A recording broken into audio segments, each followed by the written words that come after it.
नमस्ते, मेरो युट्युब च्यानलमा हजुरहरूलाई स्वागत छ। आज म गाजरको हलुवा बनाउँदैछु। त्यसको लागि यहाँ सामान चिनी राखेको छु, यहाँ अलैँची कुटेर राखेको छु, त्यसपछि यहाँ सुकेको नरिवल कोरेर राखेको छु, त्यसपछि यो चाहिँ गाजर कदुकस गरेर राखेको मैले। अब यहाँ घिउ राख्दैछु। यो घिउ चाहिँ मैले घरमै बनाएको हो। अब यसमा घिउ राखौँ।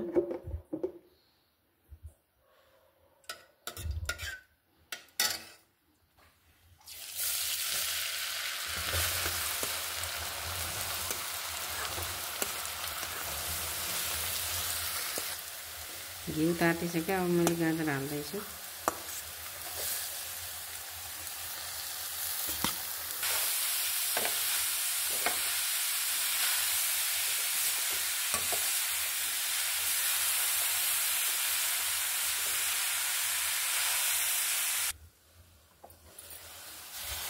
यसरी चलाइ पकाउनु पर्छ। यसलाई कुकरमा हालेर बनाउनलाई मैले चाहिँ अब कराईमै बनाउँछु भनेर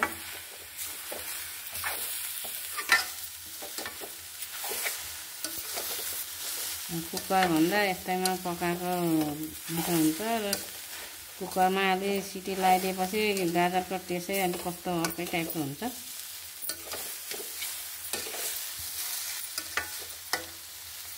अब यसमा मैले चिनी राख्दैछु। चिनी अब हजुरहरूले कतिको गुलियो खानुहुन्छ त्यही हिसाबले राख्नु ल। मैले यहाँ 1 कप भन्दा अलिकति कम राखेको छु। चलाइराख्नुपर्छ र यत्तिकै छोडिदियो भने फेरि तल टाँसिएर डढ्छ।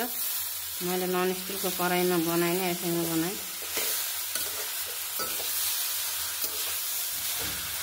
अब यसमा मैले थोरै दुध राख्दैछु। दुध राख्नुपर्छ यसमा।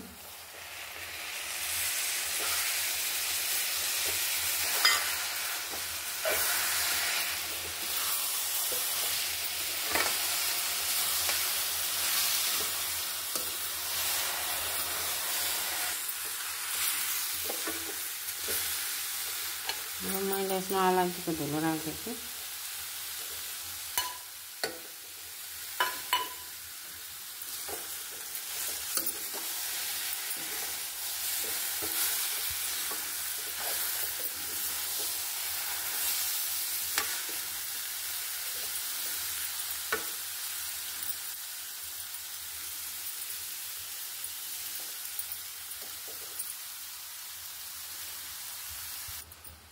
यसलाई सानो हातमा चलाइ पकाउनु पर्छ।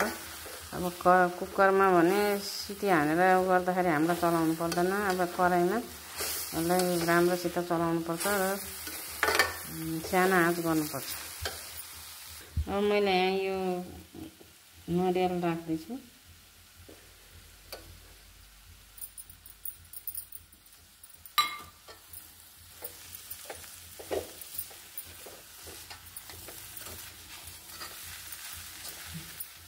भइसक्यो। यो नरिवल राखिसकेँ मैले। अब एकछिन चलाएर अनि बन्द गरिदिनु ग्यास।